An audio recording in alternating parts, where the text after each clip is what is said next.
The advertisement in the Abilene Chronicle had been straightforward enough to catch Warren Irving's attention on that sweltering July morning in 1878, though not because it promised anything resembling romance or companionship. He needed help on his ranch outside Columbus, Kansas, and after 3 years of watching his land struggle under the weight of his solitude, he had finally admitted what everyone in town already knew. He could not do this alone anymore. The matchmaking service out of St. Louis specialized in bringing together practical people for practical arrangements, and Warren Irving considered himself nothing if not practical. What he had not expected when he sent his $50, and his requirements was that they would send him someone nobody else wanted. A woman whose face told a story of survival that made his own loneliness seem like a luxury. Zelda Jennings stepped off the afternoon train with a worn carpetbag in one hand and a letter of introduction in the other. The platform was nearly empty except for the station master and a few loitering cowboys who stopped their conversation the moment they saw her. Warren knew it was her before she even looked his way. The veil she wore was thin enough to reveal the outline of her features, but thick enough to obscure the details, and something about the way she held herself, spine straight despite obvious exhaustion, told him she had been stared at before and had learned to endure it. He approached slowly, removing his hat as he came within speaking distance. She was taller than he expected, probably close to 5'8", and slender in a way that suggested too many missed meals rather than natural delicacy. Her dress was clean but patched in several places, dark blue cotton that had faded to gray in spots from too many washings. "Miss Jennings," he said, keeping his voice low and respectful.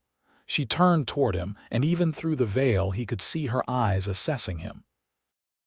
They were remarkable eyes, pale green like creek water in spring, and they held an intelligence that immediately made him feel transparent. "Mr. Irving," she said. It was not a question. Her voice was surprisingly melodic with a slight accent he could not quite place. "Eastern, maybe. Pennsylvania or Ohio." "Yes, madam. Welcome to Columbus. I have a wagon waiting. It is about an hour's ride to the ranch." She nodded once and moved to follow him. He reached for her carpetbag, but she pulled it back instinctively, then seemed to catch herself and allowed him to take it. It weighed almost nothing. Everything she owned in the world, he realized, probably fit in that one small bag. The wagon ride started in silence. Warren had never been good at small talk, and the woman beside him seemed even less inclined toward it. He guided the horses through town, past the general store where Mrs. Henderson stood in the doorway with her hand shading her eyes, past the saloon where a few early drinkers had congregated on the porch, past the church where Reverend Sullivan was tending to his rose bushes. Everyone stared. Zelda kept her head forward, her hands folded in her lap, the veil still in place. Once they cleared the town limits and the prairie opened up before them, Warren felt some of the tension leave his shoulders. Out here, there was just land and sky and the sound of the wagon wheels cutting through the dirt road. He glanced at his passenger and found her looking out at the landscape with what might have been wonder. "It goes on forever," she said softly. "Gets lonely sometimes," he admitted. "But I prefer it to crowds." "So do I." There was feeling in those 3 words, a depth of meaning that suggested hard experience. They rode another mile before Warren worked up the courage to address what neither of them had mentioned yet. "The agency told you this is a practical arrangement. I need help with the ranch. Someone who can cook and keep house, maybe help with the animals. In exchange, you get a home and security. I am not expecting anything else. We can keep separate rooms if you prefer." "I prefer," she said immediately. "All right then." Another pause. Then, "Did they tell you about my face?" They said you had been in an accident, said some folks found it difficult to look at. I figured that was their problem, not mine. For the first time since she had stepped off the train, he heard her take a full breath, as though she had been holding it all this time. The fire was 4 years ago, she said, still looking out at the prairie. I was working in a textile mill in Pittsburgh. The machinery caught fire and spread faster than anyone expected. I got 6 other girls out before a ceiling beam fell. It crushed my left shoulder and pinned me under burning debris. By the time they pulled me free, half my face was gone. Warren kept his eyes on the road. Does it still pain you? Sometimes. When the weather changes or when I am very tired, the shoulder more than the face now. My leg pains me when it rains, he offered. Broke it in 3 places when I was 20. Horse rolled on me during a storm, set wrong and never quite healed proper. I limp when I am cold. Are you trying to make me feel better about being damaged goods, Mr. Irving? He glanced at her then and saw something that might have been amusement in those green eyes. Maybe. Is it working? Maybe a little. They rode on, and the silence between them felt different now. Less like 2 strangers and more like 2 people who had agreed to an unusual bargain and were trying to figure out how to make it work. The ranch came into view as the sun started its descent toward the horizon. It was not much, Warren knew. A modest house with a covered porch, a barn that needed new paint, a corral where 4 horses stood in the shade, and beyond that, grazing land that stretched for 200 acres. He had built most of it himself after buying the land with money his father had left him, back when he still thought he might bring a proper wife here someday. That dream had faded as the years passed, and he had grown more accustomed to his own company.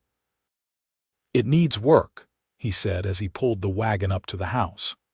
Everything does, Zelda replied, and he could not tell if she meant the ranch or something larger. He helped her down from the wagon, careful not to touch her more than necessary, and carried her bag inside. The house was clean enough but spare. The main room served as both kitchen and sitting area, with a stone fireplace on one wall and a table with 4 chairs he had made himself. 2 doors led to the bedrooms, one on either side of the main room. He had prepared the larger bedroom for her, the one that had belonged to his parents before they died, with fresh sheets on the bed and a wash basin on the dresser. "This is yours," he said, setting her bag on the bed. "I am across the way. There is a well out back and an outhouse about 50 yards from the house. I know it is not fancy, but it is clean and the roof does not leak." Zelda had removed her veil as soon as they entered the house, and now in the late afternoon light streaming through the window, he saw her face fully for the first time. The left side was unmarked, beautiful even, with high cheekbones and smooth skin.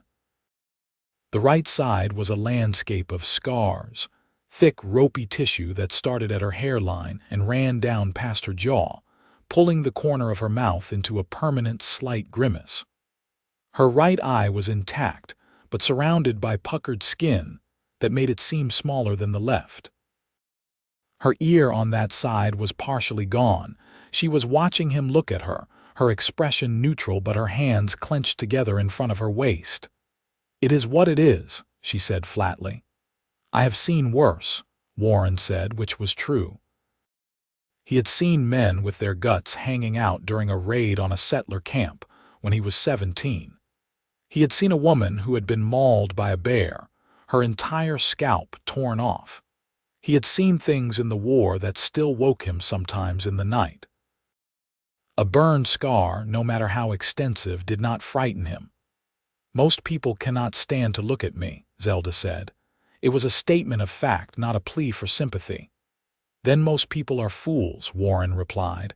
"Are you hungry? I can make some supper. It will not be good, but it will be food." That got another of those almost smiles. "How about I make supper and you show me where everything is?" They worked together in the kitchen as the light outside turned golden. Zelda moved with competence, finding what she needed with minimal direction. She made biscuits and fried salt pork and boiled some beans Warren had been soaking. It was simple food, but better than anything he had managed to cook for himself in months. They ate at the table, the silence between them comfortable now, almost companionable. "The agency said you grew up on a farm," Warren asked, mopping up bean juice with a piece of biscuit.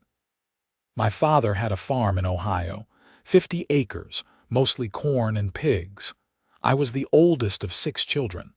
I learned to cook and clean and mend and do just about everything else a farm requires.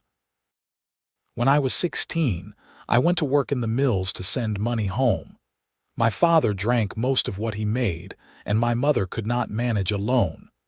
You still have family there. My mother died of fever when I was 18. My father drank himself to death a year later. My siblings were parceled out to relatives who did not want them. I do not know where most of them ended up." She said this without emotion, as though reciting facts about strangers. "After the fire, I tried to find work, but no one wanted a scarred woman frightening their customers or workers. I went through every cent I had saved and then some. The matchmaking service was my last option. They told me I would likely never get a response because of my face. Yours was the only one." "Why did you respond to their advertisement in the first place?" Warren asked. "You could have gone west some other way. Plenty of women come out here looking for a fresh start." "I needed a guarantee," Zelda said simply. "A woman alone gets taken advantage of. A woman with a face like mine even more so. At least this way I have a contract. I have your name on paper. If you mistreat me, I have legal recourse." Warren nodded slowly. It was a cold way to look at marriage, but he could not fault her logic. "I will not mistreat you," he said. "I give you my word on that." "We will see," Zelda said, but there was no hostility in it. That first night, Warren lay in his narrow bed listening to the sounds of another person in his house. Water pouring into a basin, floorboards creaking, the rustle of fabric as she prepared for bed. It was strange and intimate in a way he had not anticipated, knowing she was just on the other side of that thin wall. He wondered what she thought of him, of this place, of the choice that had brought her here. He wondered if she was frightened or relieved or simply resigned to whatever came next. He must have slept eventually because he woke to the smell of coffee and frying bacon. Pale morning light filtered through his window. He dressed quickly, splashed water on his face, and emerged to find Zelda already fully dressed and moving around the kitchen like she had lived there for years. "Good morning," she said without turning around. "I found the chickens. 4 eggs this morning. I made enough for both of us." "You did not have to do that," Warren said, though he was grateful. "I have to earn my keep somehow." They ate breakfast together, and then Warren took her on a tour of the property. He showed her the barn where he kept hay and tack and tools, the small vegetable garden he had been neglecting all summer, the corral where his 4 horses watched them with curious eyes. "That is Thunder," he said, pointing to a big bay gelding. "He is my main riding horse, steady and smart. Next to him is Juniper. She is getting old but still good for light work. The mare there is Daisy. I bought her to breed but have not gotten around to it yet. And that one in the back, that is Goliath." Goliath stood apart from the others, a massive black stallion with a white star on his forehead. Even from a distance, Warren could see the tension in the animal's frame, the way he held his head high and his ears pinned back. "What is wrong with him?" Zelda asked. "Bought him 6 months ago from a man passing through. Said the horse had potential but was too wild for him to break. I thought I could do it, but I have not made much progress. He will not let anyone near him. I can get a rope on him to feed and water him, but that is about it. I have been thinking of selling him, but I hate to give up." Zelda was staring at Goliath with an intensity that surprised Warren. "He is in pain," she said. "What? Look at how he is standing, favoring his right front leg, and the way he holds his neck all stiff like that. Something is hurting him." Warren looked closer and realized she was right. He had been so focused on the horse's aggressive behavior that he had missed the signs of injury. "I will be damned. How did you see that?" "I grew up around animals," Zelda said. She moved closer to the corral fence, slowly and carefully. Goliath's ears swiveled toward her, but he did not retreat. "Pain makes creatures mean. Once you fix the pain, you can usually fix the behavior. You know horses." She glanced at him, and there was something in her expression he could not quite read. "I know how to heal horses too," she said quietly. Warren felt something shift in his chest, a small flicker of hope he had not felt in a long time. "Would you be willing to take a look at him? I can try. But not today. He needs to get used to me first. Let me spend some time just being near him, letting him see I am not a threat." Over the following days, Warren watched Zelda establish herself in the rhythms of ranch life with a competence that both impressed and humbled him. She rose before dawn to make breakfast, spent her mornings cleaning and organizing the house, which had fallen into bachelor disarray during his years alone. In the afternoons, she worked in the garden, coaxing life back into the neglected rows of vegetables, or mended clothes and linens that he had been meaning to fix for months. But every evening, she went out to the corral and sat on the fence rail, watching Goliath. She never approached him directly, never called to him or tried to entice him with food. She just sat there, sometimes for an hour or more, while the big black stallion gradually moved closer. On the third evening, Warren watched from the barn as Goliath came within 10 feet of where Zelda sat, close enough that she could see the whites of his eyes. "You are scared," she said softly to the horse. Warren could barely hear her from where he stood. "Something hurt you and now you think everything will hurt you. I understand that. I do. But you cannot live your whole life afraid. It will eat you up from the inside." Warren wondered if she was still talking to the horse. By the end of the first week, Zelda had transformed not just the house, but the entire feel of the ranch. There were curtains in the windows now, made from fabric she had found in a trunk in the barn. The floors were scrubbed clean, the dishes were done promptly after every meal, and there was bread rising on the windowsill more often than not. But more than the physical changes, there was the simple fact of another person. Someone to talk to over meals, someone to share the work with, someone who made the place feel less like a hermit's hideout and more like a home. They had established a careful politeness with each other, a rhythm that felt sustainable. Warren worked the land and tended the animals. Zelda managed the house and garden. They took their meals together and talked about practical things, what repairs needed doing, what supplies they were running low on, how the weather might affect the grazing grass. They did not talk about their pasts or their feelings, or what exactly this arrangement between them was supposed to become. But sometimes, in the evenings, when they sat on the porch and watched the sun go down over the prairie, Warren caught himself stealing glances at her. The way the light caught the unmarked side of her face, highlighting the elegant line of her jaw. The way her hands moved when she was shelling peas or mending a shirt, quick and efficient but somehow graceful too. The way she laughed, rare but genuine, when he told a story about one of his horses doing something foolish. He found himself wanting to hear that laugh more often. On the 8th day, Warren rode into Columbus to pick up supplies. He had put it off as long as possible, knowing what awaited him there.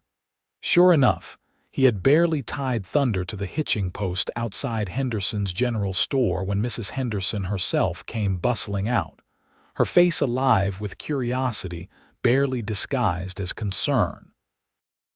"Warren Irving, we have been wondering when you would come back to town," she said, her eyes darting past him as though expecting to see Zelda materialize from thin air. "How are things at the ranch? Is everything working out?" "Everything is fine, Mrs. Henderson." "Thank you for asking." He moved to step past her, but she shifted to block his path. "It is just that people are talking, you understand.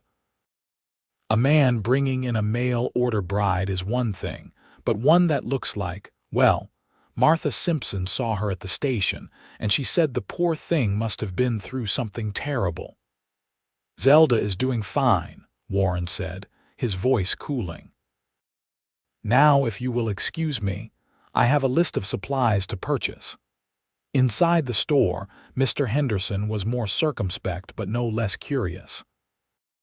As he filled Warren's order, he made small talk about the weather and the crops and the price of beef in Abilene, but Warren could see the questions hovering behind every sentence. Finally, as he was tallying up the total, the storekeeper cleared his throat. "Your bride's settling in all right then?" "She is." "That is good. That is real good. A man needs a woman to make a house a home, my Martha always says." He paused, arranging jars on the counter with unnecessary precision. "Though I suppose it might take some adjusting given the circumstances." "What circumstances would those be?" Warren asked, his tone sharp enough to cut. Mr. Henderson had the grace to look embarrassed. "No offense meant, Warren. Just that, it is an unusual situation is all. Seems to me a man and a woman making a practical arrangement to help each other is about as usual as it gets out here," Warren said. "Half the marriages in Kansas started that way." "True enough," Mr. Henderson conceded. "True enough." Warren paid for his supplies and loaded them into the wagon, eager to get back to the ranch. But as he was preparing to leave, he saw Reverend Sullivan approaching across the dusty street. "Warren, might I have a word?" the Reverend called. Warren suppressed a sigh and waited. Reverend Sullivan was a decent man, genuinely kind in a way that many men of the cloth were not, but he had strong opinions about propriety and Christian duty. "I heard you brought a woman out from St. Louis," the Reverend said, slightly out of breath from his hurry. "For a marriage arrangement." "That is correct." "Have you made it legal yet?" Before God and the law, Warren hesitated. He and Zelda had not discussed marriage beyond the initial agreement. They were living as housemates, nothing more. "Not yet," he admitted. "Warren, I do not need to tell you that an unmarried man and woman living together under one roof is, it is not proper. People will talk. They already are talking. Let them talk. It is not just about talk, it is about doing right by this woman. If you have brought her all this way, made promises to her, you have a responsibility to see it through properly. Bring her to church this Sunday. Let me marry you official. Give her the protection of your name in the eyes of both the law and the Lord." Warren opened his mouth to argue, then closed it again. The Reverend was not wrong. He had made a commitment when he responded to that advertisement, when he sent his money and his requirements, when he met Zelda at that train station. She deserved more than this limbo they were living in. "I will talk to her," he said finally. "Good man. Sunday service starts at 10. I will expect to see you both."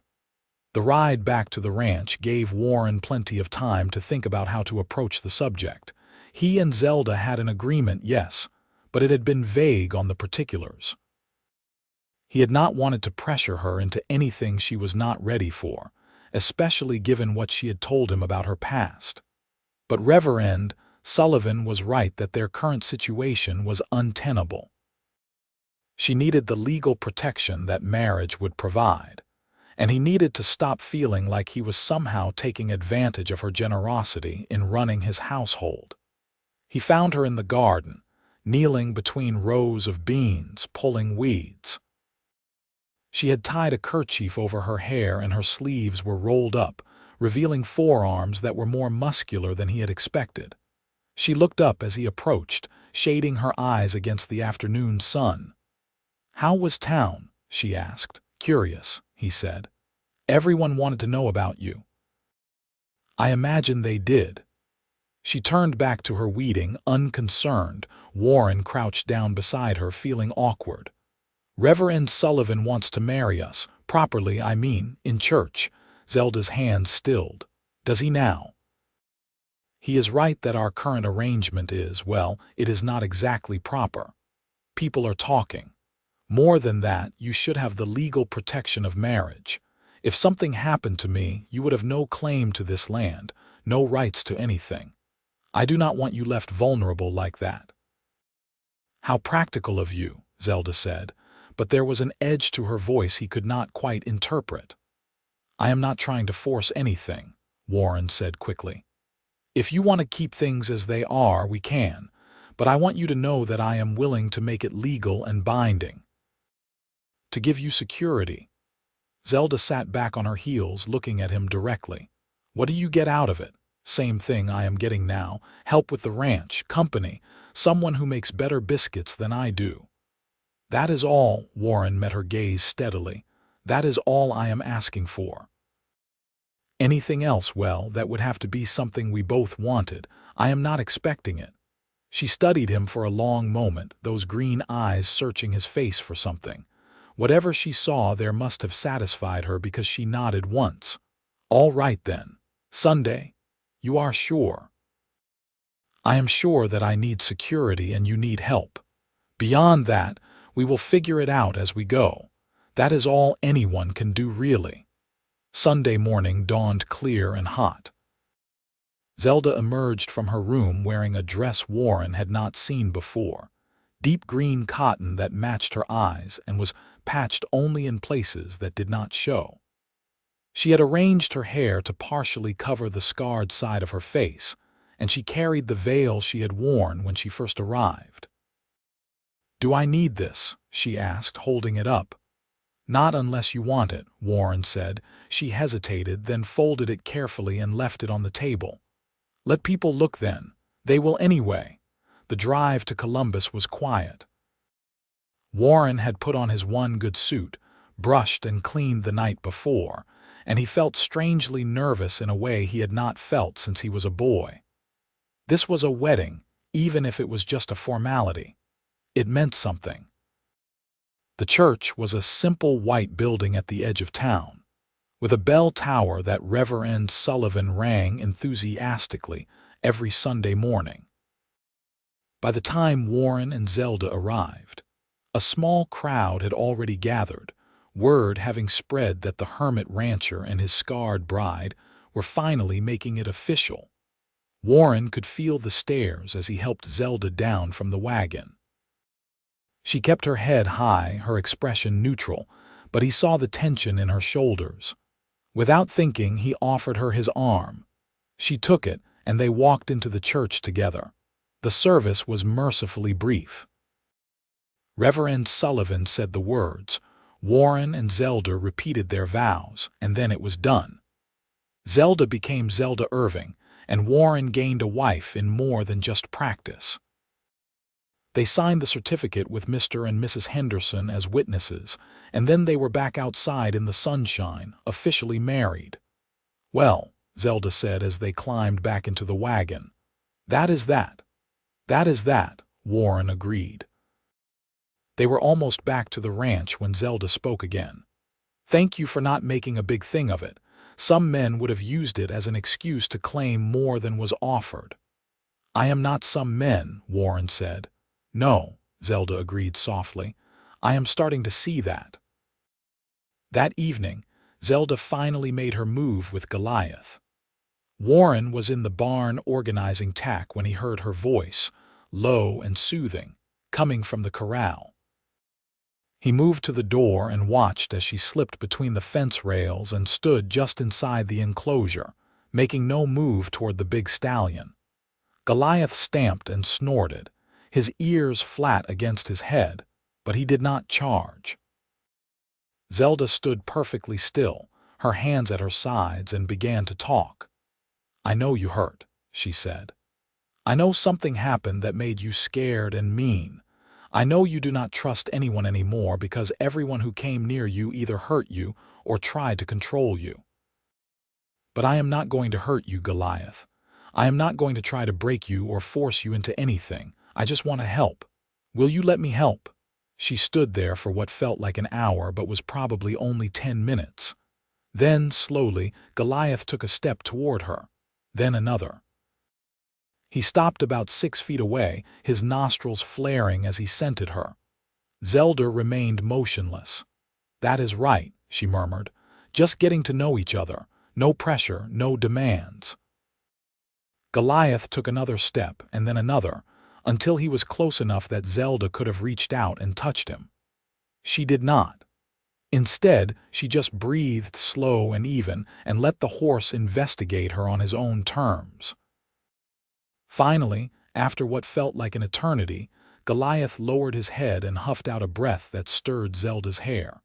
She smiled, a real smile that transformed her entire face, and Warren felt his heart do something complicated in his chest. "Good boy," she whispered. "Good, brave boy." She backed away then, slowly and carefully, and slipped back out of the corral. Goliath watched her go but did not retreat to his corner. He stood in the middle of the enclosure, his head slightly lowered, looking almost peaceful. Warren came out of the barn, shaking his head in amazement. "I have been working with that horse for months and got nowhere. You did that in 2 weeks." "It is not about time," Zelda said, her eyes still on Goliath. "It is about understanding. He needed to know I was not a threat. Now we can start the real work." "The real work." "Figuring out what is hurting him and fixing it. Tomorrow, if he will let me, I will get close enough to examine him properly. There is definitely something wrong with that front leg." "How did you learn all this?" Warren asked. "About horses, I mean." Zelda was quiet for a moment, watching Goliath in the fading light. "My father, before he became a drunk, used to work with horses. Draft horses mostly, big heavy animals for pulling plows and wagons. He had a gift for it, people said. Could calm the wildest horse, heal the sickest one. He taught me some before the drinking got bad and he stopped caring about anything except the next bottle. It was one of the few good things he gave me." "It is a rare skill," Warren said. "Worth a lot out here." "Worth more than a scarred face frightens away," Zelda said. And there was no self-pity in it, just statement of fact. "Worth a lot on its own merits," Warren corrected gently. She glanced at him, surprised, and something passed between them in that moment. Something warm and tentative and new. Then she looked away, back toward the house. "I should start supper." "Zelda," Warren said, and she paused. "I am glad you are here. I want you to know that. Not just because of what you can do or how you help with the ranch. I am glad you are here." She did not respond right away. When she did, her voice was soft. "I am glad too, more than I expected to be." Over the next several days, Zelda continued her work with Goliath.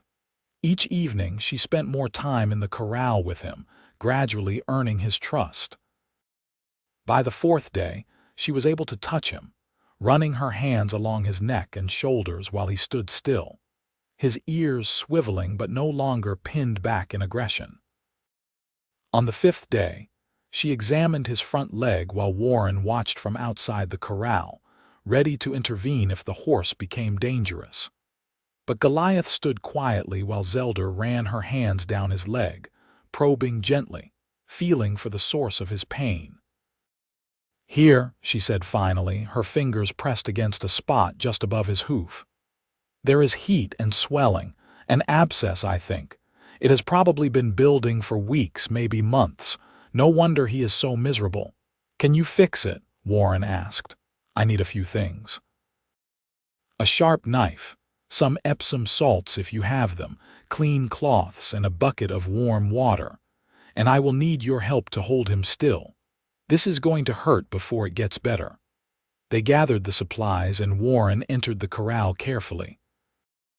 Goliath's eyes rolled white when he saw the knife, but Zelda stood at his head, one hand on his neck, murmuring reassurances. Warren had worked with enough horses to know how to position himself safely, and on Zelda's signal, he lifted Goliath's hoof and braced it between his knees. Zelda worked quickly and efficiently, finding the abscess and lancing it with a precision that spoke of experience. Goliath tried to pull away, but Warren held firm, and Zelda kept up her steady stream of soothing words. Pus and infected material drained from the wound, and the smell was terrible, but Zelda did not flinch. She cleaned it thoroughly, packed it with Epsom salts, and wrapped the hoof in clean cloths. "There," she said, stepping back and wiping her hands on a rag. "That should start to feel better within a day or two. We will need to change the dressing daily and keep it clean, but he should make a full recovery." Warren released Goliath's hoof and moved away slowly. The big stallion stamped once, testing his weight on the treated hoof, and then seemed to relax. The tension that had defined him since Warren bought him began to visibly drain away. "I will be damned," Warren said. "You actually did it." Zelda smiled, that rare, full smile that made her look young despite everything she had been through. "I told you I know how to heal horses. You did. I should have believed you from the start." They cleaned up the supplies and washed their hands at the well. The sun was setting, painting the sky in shades of orange and pink that seemed to set the prairie on fire. Warren found himself acutely aware of Zelda beside him, the way her hair caught the light, the capable strength in her hands, the intelligence in her eyes when she looked at him. "You are staring," she said without looking at him. "Sorry. It is all right. I am used to people staring, though usually for different reasons." "I was thinking that you are remarkable," Warren said, the words coming out before he could think better of them. "Not because of what you have survived, though that is remarkable too, but because of who you are, what you can do, the way you move through the world." Zelda did look at him then, her expression unreadable. "That is the nicest thing anyone has said to me in 4 years. Then people are idiots." She laughed, actually laughed, and the sound of it filled something hollow in Warren's chest that he had not known needed filling. "Maybe they are, or maybe you are just unusually decent. I am not that decent. I am selfish and stubborn, and I would rather be alone with my horses than deal with most people. That does not make you indecent. That makes you honest." They stood there by the well as the stars began to emerge, and Warren felt the space between them charge with something he had not allowed himself to hope for. Not just companionship or mutual convenience, but something deeper. Something that might, with time and care, become real. The summer deepened into August, and the days took on a rhythm that felt as natural as breathing. Warren worked the land and the horses. Zelda managed the house and garden and continued her work with Goliath.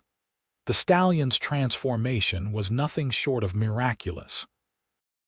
Once the infection cleared from his hoof, his entire temperament changed. He was still spirited, still proud, but the meanness was gone.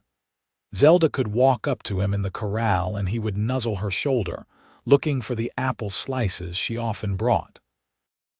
Warren found himself inventing excuses to be near her. He would offer to help in the garden, even though she was perfectly capable of managing it alone. He would linger over meals, drawing out their conversations about everything and nothing.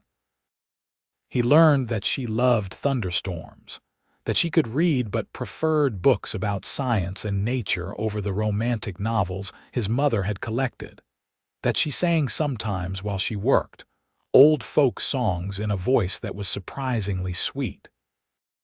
She learned that he had nightmares, sometimes about things he had seen during the Indian Wars he had been pulled into as a young man, that he was teaching himself to read better in the evenings by the lamplight, that he had always wanted to raise horses for breeding, but had never had the help to make it happen.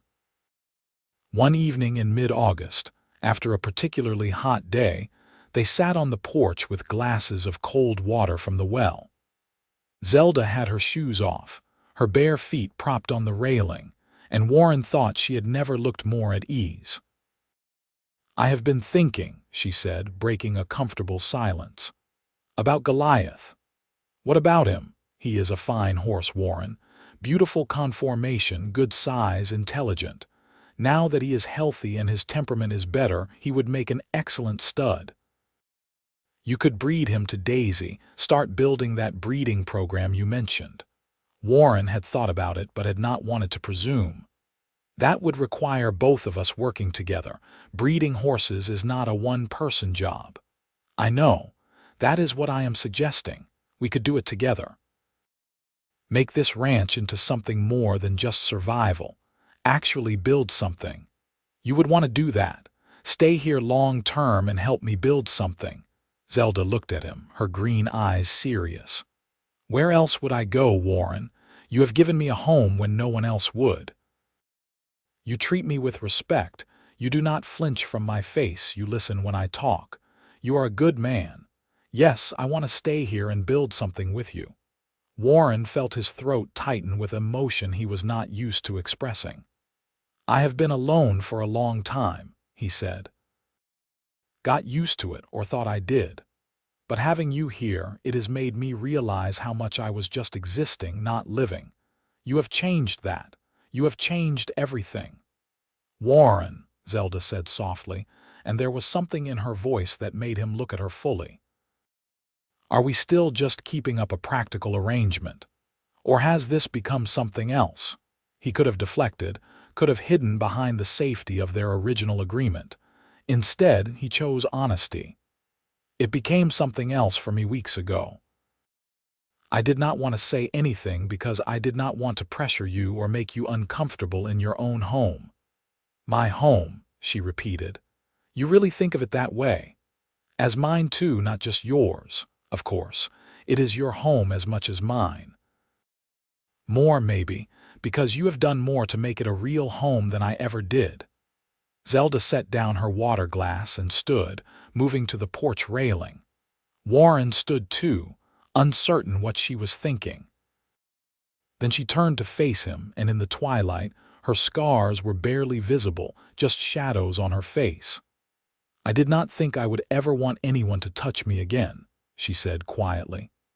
"After the fire, after seeing how people reacted to my face, I thought that part of my life was over. That I would always be alone in that way. But you, Warren, you look at me like I am not broken.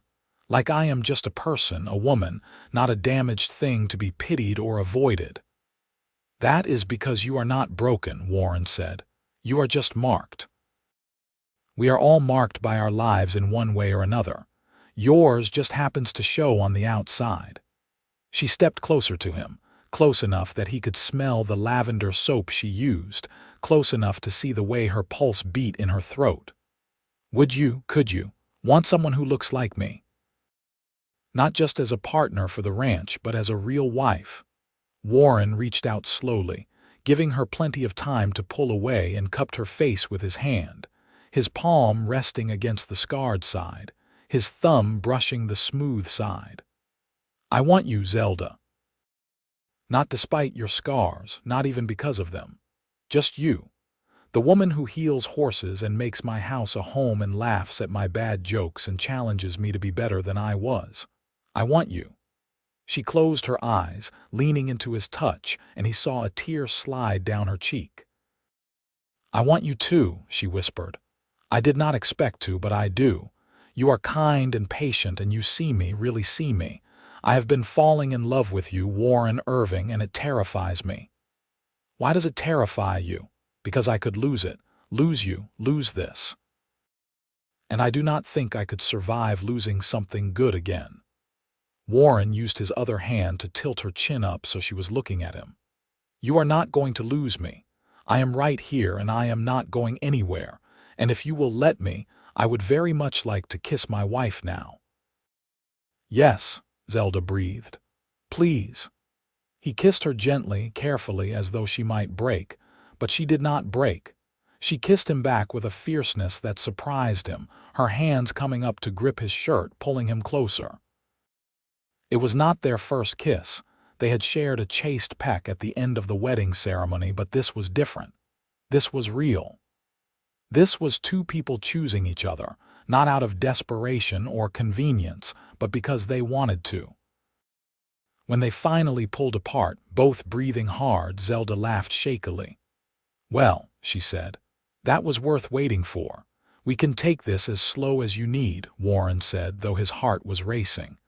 "I mean what I said before. I am not expecting anything you are not ready to give. I know. That is part of why I am ready." She took his hand, lacing her fingers through his. "Come on, let's go inside, together." That night, for the first time since she had arrived, Zelda did not sleep in the room across from Warren's. They shared his bed, and they shared each other. And in the darkness, with nothing but starlight filtering through the window, Warren discovered that Zelda's scars extended down her neck and shoulder and arm, a testament to how badly she had been burned. He kissed each mark, each ridge of damaged skin, until she was trembling beneath him, and when they finally came together, it felt like the most natural thing in the world. Afterward, she lay with her head on his chest, her scarred hand resting over his heart. "I did not think I could feel this way again," she said. "Desired, wanted." "Get used to it," Warren said, pressing a kiss to her hair, "because I plan on making you feel wanted every day for the rest of our lives. That is a big promise. I am a man who keeps his promises." The ranch began to change as summer faded into fall. Warren and Zelda bred Goliath to Daisy, and the mare took immediately.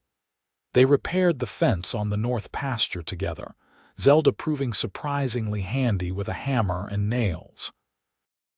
They worked side by side, partners in every sense of the word, and the land seemed to respond to their shared effort. Word spread through Columbus and the surrounding homesteads that Warren Irving's wife could heal animals. Neighbors started showing up with sick cattle, lame horses, dogs that had tangled with coyotes. Zelda treated them all, usually refusing payment, but people left eggs or vegetables or tools they had to spare. The community that had been so quick to gossip about the scarred mail-order bride began to accept her, then respect her, then actively seek her out. One afternoon, in late September, a farmer named Harold Miller showed up with a horse that was clearly dying. The animal was skin and bones, its eyes dull, its breathing labored. "Doc Thompson says it is colic, says I should put him down," Miller said, his weathered face creased with worry. "But he is my boy's horse, and the boy is just heartbroken. I heard you can work miracles, Mrs. Irving. Can you save him?" Zelda examined the horse carefully, her hands gentle but thorough. Warren watched her work, seeing the concentration on her face, the way she seemed to communicate with the animal through touch alone. "It is not colic," she said finally. "At least, not just colic. He has a twisted gut, very serious. I might be able to fix it, but it will require surgery, and I have to tell you honestly, Mr. Miller, he might not survive it. But there is a chance, a small one." Miller looked at his boots, then back at the dying horse. "My boy, he is only 8 years old. This is his first horse. If there is any chance, Mrs. Irving, I would be grateful if you would try." Zelda glanced at Warren, who nodded his support. "All right. Mr. Irving, I need you to prepare the barn. Clear a space. Bring all the lamps we have. Boil water. This is going to take hours." They worked through the night. Warren assisted Zelda as she performed surgery on the horse using techniques she had learned from books and from watching veterinarians in Pittsburgh. She opened the animal's abdomen, found the twisted section of intestine, and carefully untwisted it, all while Warren held lamps and handed her tools and kept the horse as still as possible. It was delicate, dangerous work, and more than once Warren thought they were going to lose the animal. But Zelda did not give up. Her hands were steady, her focus absolute. As dawn broke, she was stitching the horse back together, her face pale with exhaustion but determined. "There," she said finally, tying off the last stitch. "Now we wait." The horse survived. 3 days later, he was standing and eating hay, and Mr. Miller's 8-year-old son was able to visit and feed him apple slices. The boy looked at Zelda like she was a saint. "You saved Copper, Mrs. Irving," he said, his eyes shining. "Pa said you worked a miracle." "Not a miracle," Zelda said, ruffling the boy's hair. "Just medicine and a little luck." But after the Millers left, she sat down hard on a hay bale, her hands shaking with delayed reaction. Warren sat beside her, putting his arm around her shoulders. "You were incredible," he said. "I was terrified. I thought he was going to die on that table, and I was going to have to tell that little boy I had killed his horse. But you did not. You saved him. This time. What about next time? What if I make a mistake? What if someone trusts me and I fail them?" Warren turned her to face him, his hands on her shoulders. "You do your best. That is all anyone can do, but Zelda, you have a gift. You can use it to help people, help animals. That matters. What you did tonight mattered." She leaned against him, and he held her while the sun rose outside the barn. "I love you," she said quietly. "I do not think I have said that out loud yet, but I do. I love you, Warren." "I love you too," he said into her hair. "More than I knew I could love anyone." Winter came to Kansas with snow and bitter cold. The ranch work became harder, the days shorter, but Warren and Zelda faced it together. They spent long evenings by the fire, Warren reading aloud from books while Zelda mended or knitted. They made love in their warm bed while the wind howled outside. They planned for the spring, for the foal that Daisy would bear, for expanding their breeding program, for the life they were building together. On Christmas morning, Warren gave Zelda a gift he had been working on in secret for weeks. It was a wooden sign, carefully carved and painted, that read "Irving Ranch, finest horses in Kansas, Warren and Zelda Irving, proprietors." "For over the gate," he said as she traced the letters with her fingers.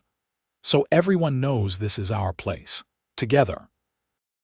"It is perfect," she said, her eyes bright with tears. "You are perfect, not perfect, just yours." She gave him a gift, too, a shirt she had sewn from fabric she had bought in Columbus with money she had earned treating animals. It fit perfectly, and wearing it, Warren felt like the luckiest man alive. Spring of 1879 brought new life to the ranch. Daisy gave birth to a strong colt with his father's black coat and his mother's gentle disposition. Zelda was there for the birth, helping when the mare struggled, and Warren watched in awe as she guided the foal safely into the world. "He is beautiful," she said, watching the colt take his first shaky steps. "Absolutely beautiful." "What should we name him?" Warren asked. "You choose." "You are the horse breeder." "We are the horse breeders," Warren corrected. "This is as much your achievement as mine, more really, since you are the one who healed his sire." Zelda thought for a moment. "Ranger," she said. "He is going to be wild and free and strong. Ranger suits him." Ranger it is. News of the successful breeding spread, and soon they had orders for Goliath stud services from ranchers and farmers throughout the county. Zelda managed the horse's care and training, while Warren handled the business side.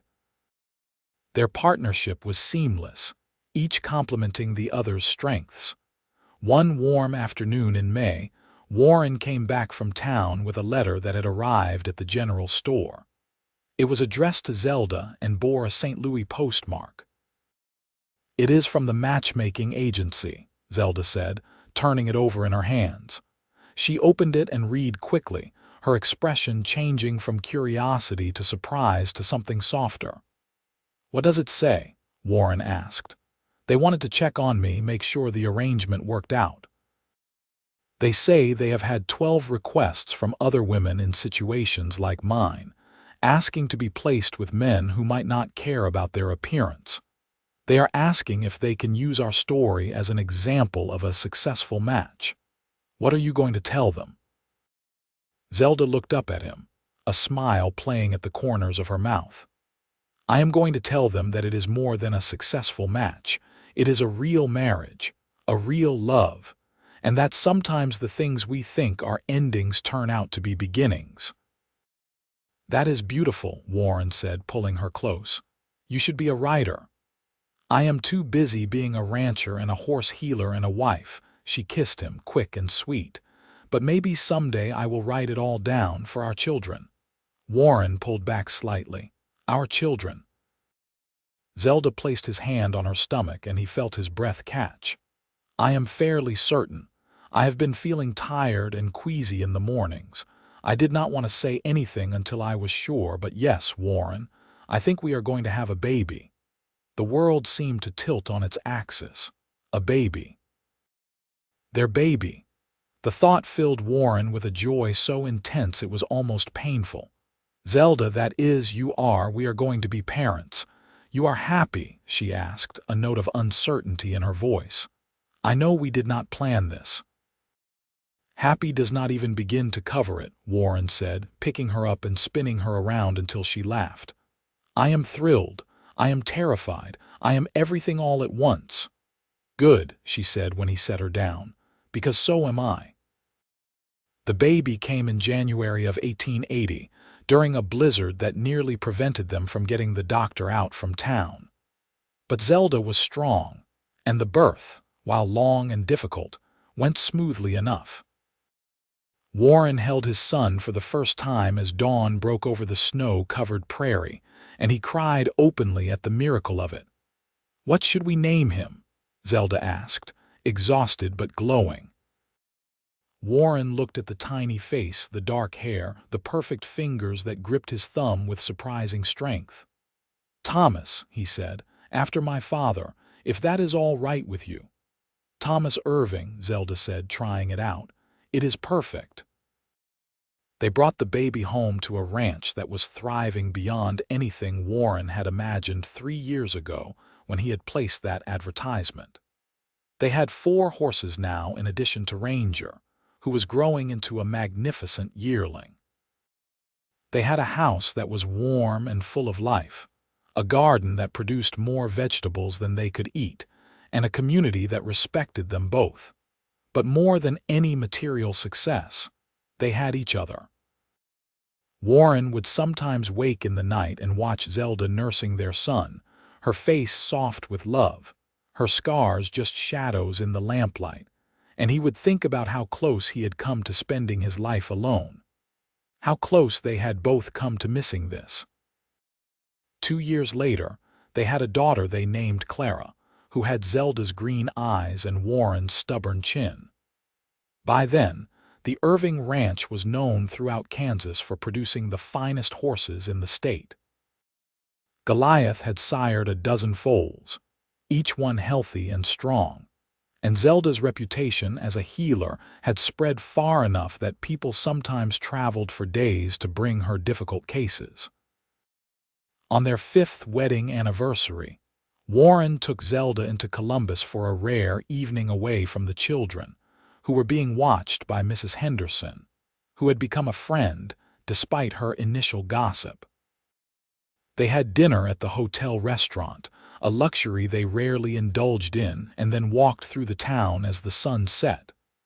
"You remember the first time we came here together?" Warren asked.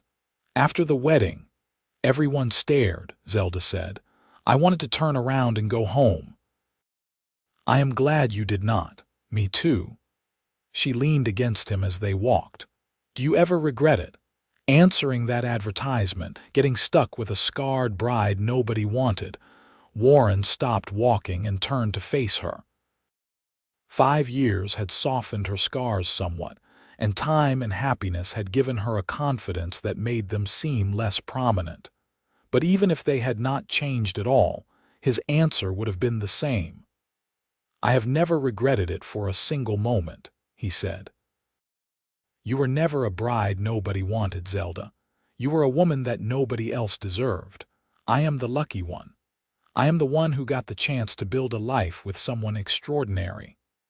"Stop," she said, but she was smiling, that beautiful full smile that still made his heart skip.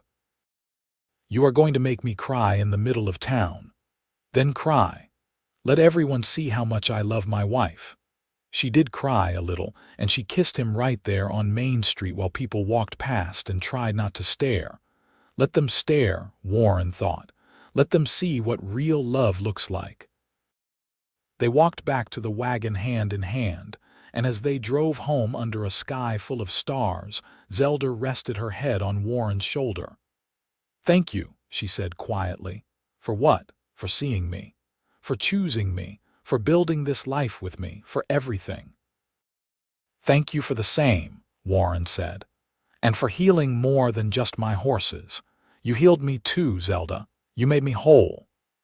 The years continued to pass, each one bringing new challenges and new joys. Thomas grew into a serious boy who loved the horses as much as his parents did. Clara was wild and fearless, always climbing things she should not climb and asking questions about everything. Zelda taught them both about animals and healing, while Warren taught them about the land and hard work and keeping your word. In 1885, they had another son, Samuel, who was born during a thunderstorm that Zelda watched with delight between contractions. By then, the ranch had expanded to 300 acres, and they employed 2 ranch hands to help with the work. The Irving horses were sought after throughout Kansas and into Missouri, and Zelda had trained both Thomas and Clara to assist with her healing work.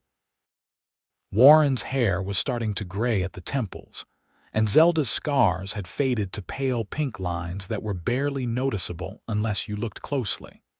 But they were still as in love as they had been that first night on the porch when they had chosen each other for real. On a warm evening in late summer, after the children were in bed, Warren and Zelda sat in their usual spot on the porch. They were older now, in their early 40s, but they still held hands like newlyweds. "You remember what I said to you the day I arrived?" Zelda asked. "About knowing how to heal horses. How could I forget? It changed everything." "I almost did not say it. I almost just stayed quiet and let you think I was only good for housework. But something about you made me brave enough to speak up. To show you I was more than just a desperate woman with a scarred face." "You were always more than that," Warren said. "From the very first moment. You could not have known that then. Maybe not with my head, but somewhere I think I knew. I think I knew you were special before I even understood why." Zelda leaned her head on his shoulder, watching the sun paint the sky in shades of gold and crimson. "We built something good here, Warren. Something real. 3 beautiful children, a successful ranch, a life that matters. We took 2 broken pieces and made something whole. We were never broken," Warren said, "just waiting for the right person to fit with. That is a romantic way of looking at it. I am a romantic. You bring it out in me." She laughed, the sound carrying across the prairie, and Warren thought that if heaven was real, it probably sounded a lot like Zelda's laughter. The children grew. Thomas became a fine horseman and an even better judge of horseflesh, taking over more of the breeding program as Warren aged. Clara inherited her mother's gift for healing and became known throughout the county as a veterinarian, one of the first women in Kansas to do so professionally. Samuel, the baby, surprised everyone by becoming a teacher, moving to Topeka to run a school but visiting the ranch often with his own family. Warren and Zelda grew old together, their faces lined with the marks of laughter and hard work and a life well lived. Zelda's scars became just another part of her, no more remarkable than the laugh lines around her eyes or the gray in her hair. Warren's limp got worse in his 70s, and Zelda would tease him about finally being as broken as she had been, and they would laugh about it together. On their 30th wedding anniversary, surrounded by children and grandchildren on the ranch that had become a legacy, Warren stood to make a toast. His hand shook slightly as he raised his glass, but his voice was strong. 30 years ago, I placed an advertisement for a practical arrangement, he said. I needed help on my ranch, and I thought that was all I was getting. But what I got was a partner, a lover, a best friend, and the great love of my life. Zelda, you walked off that train and into my life, and nothing has been the same since. You healed my horses, you healed my land, and most importantly, you healed my heart. Here is to 30 more years, if God is willing, and to the best decision I ever made. To the best decision we both made, Zelda corrected, raising her own glass. Because I chose you too, Warren Irving, and I would choose you again in every lifetime, in every version of this story. They drank, and their family cheered, and as the sun set over the prairie that had witnessed their entire love story, Warren pulled Zelda into his arms and danced with her to music only they could hear. The ranch continued long after Warren and Zelda were gone, passed down through the generations, each one adding their own chapter to the story. But it all started with a lonely rancher who took a chance on a scarred bride nobody wanted, and a woman brave enough to whisper that she knew how to heal horses too. And in healing the horses, she had healed the man. In healing the man, he had healed her. Together, they had built something that lasted far beyond their own years, something that proved love was never about perfection or appearances, or what the world thought you deserved. Love was about two people seeing each other truly, choosing each other completely, and building a life together one day at a time. It was about kindness and patience and showing up for each other when things were hard. It was about laughing together in the good times and holding each other through the bad. Warren and Zelda Irving knew this truth better than most, and they lived it every day of their long and happy marriage. When they died, within 6 months of each other, as old couples often do, they were buried side by side on a hill overlooking the ranch, where they could watch over the land they had built together, and the family they had created from nothing but hope and determination and love. And if you visit that spot today, you can still see the stone marker that their children placed there, with an inscription that tells the whole story in just a few words. Warren and Zelda Irving, partners in life, love, and legacy. She knew how to heal horses. He knew how to heal hearts. Together, they healed each other. That was their story. A story of taking chances, of seeing beyond surfaces, of building something beautiful from what others had discarded. A story of the Wild West and hard work, and the transformative power of love that does not demand perfection, but celebrates the wholeness found in two imperfect souls joining together. It was a story that began with an advertisement and a train station meeting, and it ended decades later with a legacy that touched hundreds of lives. But at its heart, it was simply a love story. The best kind of love story, the kind that proves love is not about finding someone perfect, but about finding someone perfect for you. Warren and Zelda had found that in each other, against all odds, and they had built a life that honored that finding every single day. They had been lonely once, both of them, scarred in different ways by life and circumstance. But together, they had discovered that loneliness was just the absence of the right person, and scars were just marks that proved you had survived in the end. That was enough. More than enough. It was everything.